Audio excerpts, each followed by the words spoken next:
ከሰገሌ ጦርነት ጀምሮ ለኢትዮጵያ ነጻነት ተዋድቋል። በኢትዮጵያ ሶማሊያ ጦርነት ለካራማራ ድል ያበቃ አኩሪ ጀብድ ፈጽሟል። በኢትዮ ኤርትራ ጦርነት በመስዋዕትነት የደመቀ ድል አበርክቷል። በተባበሩት መንግስታት የሰላም ማስከበር ተልእኮች ግዳጁን በብቃት ተወጥቷል። ዜጎችን ከአጋችና ታጣቂዎች አድኗል። በሰሜን እዝ ላይ የተፈጸመውን ጥቃት ተከትሎ መስዋዕት ሆኖ ኢትዮጵያን ታድጓል። የሽብር ቡድኖችን አከርካሪም ሰብሯል። በብዙ ፈተናዎችና ድሎች ታጅቦ እዚህ የደረሰው የኢትዮጵያ አየር ኃይል 90 ዓመት ሞልቶታል። ሰማዩ የኛ ነው የሚል መሪ ቃልንም አንግቧል። ዛሬስ በኢትዮጵያ ሰማይ ላይ ደማቅ ታሪክ ለመጻፍ አቅምና ዝግጁነቱ ምን ድረስ ይሆን? ቆይታችን ይህን ይመልሰዋል።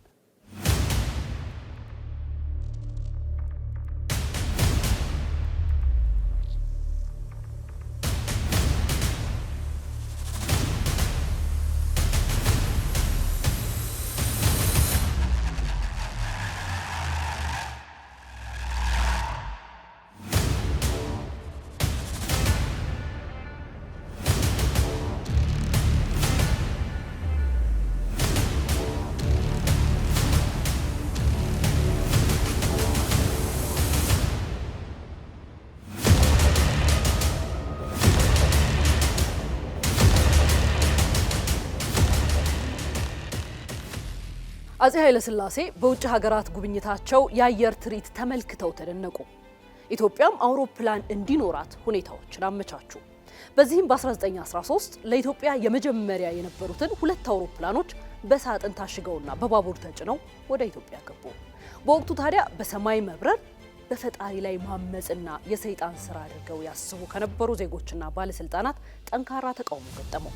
አውሮፕላኖቹም ከታሸጉበት ሳጥን ሳይወጡ ወደ መጡበት እንዲመለሱ ተደረገ።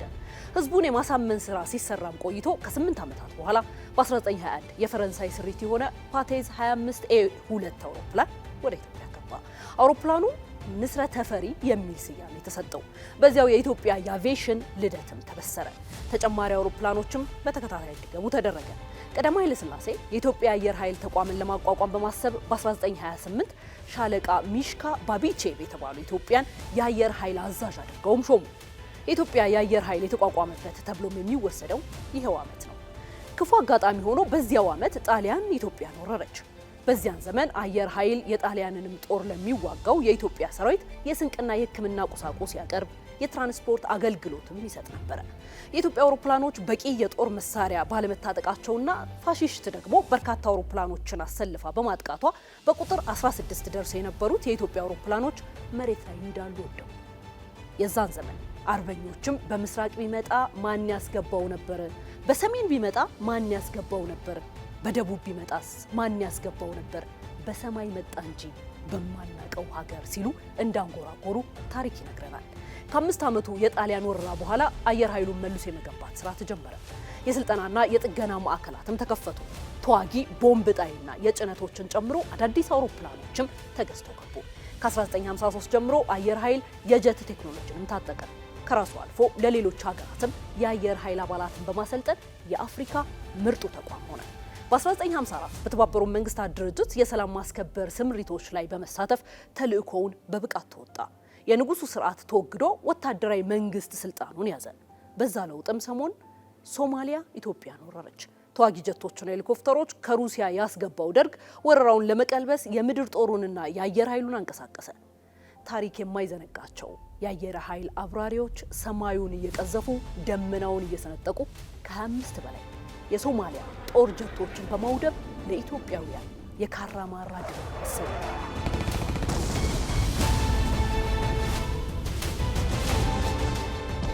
ደርግ ወድቆ ኢህአዴግ ተተካ። ዘመነ ኢህአዴግ አየር ኃይል አያስፈልግም የሚል አቋም ተይዞ ግማሽ ክፍለ ዘመን ያለፈውን ተቋሙን ትኩረት ነፍጎ አዳከመው። በእንቅርት ላይ እንዲሉ አየር ኃይል በተዳከመበት በዛ ዘመን በ1990 ኤርትራ በኢትዮጵያ ወረራ ካሄደች።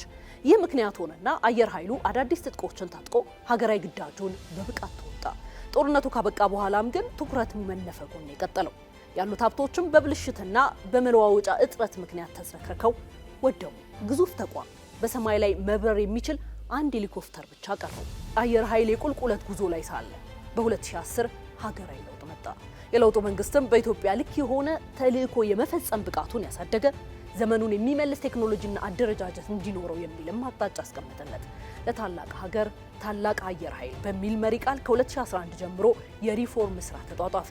የሰው ኃይል ግንባታ፣ ትጥቆች የማዘመንና ተጨማሪ መታጠቅ፣ የውጊያ መሰረተ ልማቶች ግንባታና ምቹ የስራ አካባቢ መፍጠርም ቅድሚያ ተሰጥቶ ተሰራባቸው።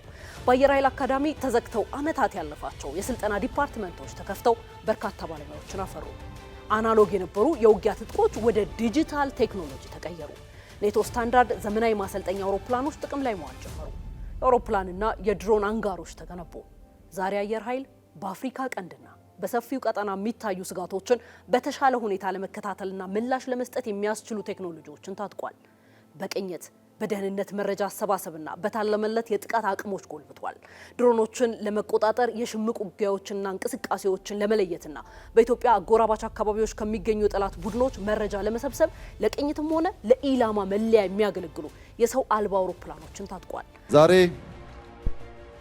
በሰማይ በስፔስ በባህር የሚመጣን የሀገርን አንድነት ነፃነት የሚቀናቀን ጠላት ለመመከት ኢትዮጵያ በሁሉም መስክ ዝግጁ ትሁን ስንል ዘመን የሚዋጀው ስራ ካልሰራን በስተቀር እንደ አርቲፊሻል ኢንተለጀንስ ያሉ የነገን የውጊያ ስርዓት የሚወስኑ በአየር ኃይላችን እጅግ አስደማሚ የሰው ልጆች የማድረግ አቅም የታየበት ብቃት እና ሌሎችም ቴክኖሎጂዎች ዛሬ መገንባት የሚያስፈልገው ነገን መዋጀት፣ ኢትዮጵያን ማጽናት፣ ኢትዮጵያን ማስቀጠል፣ ኢትዮጵያን ለቀጣዩ ትውልድ ማሸጋገር የኛ ታሪካዊ ኃላፊነትና አደራ ስለሆነ ነው።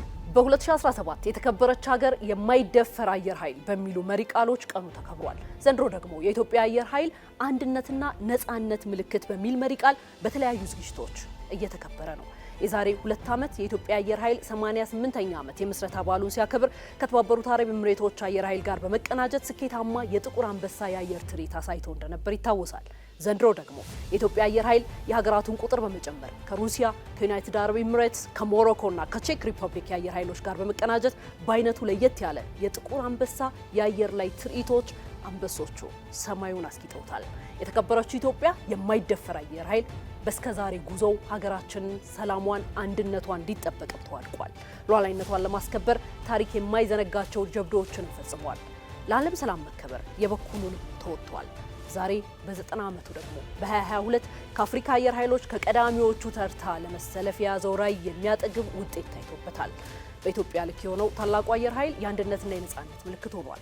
ሰማዩ የኛ ነው የሚል መሪ ቃል አንግቦ ዓለም የደረሰበትን ቴክኖሎጂ ታጥቆ አየሩን እየሰነጠቀ በኢትዮጵያ ሰማይ ላይ ደማቅ ታሪክ እየጻፈ ነው።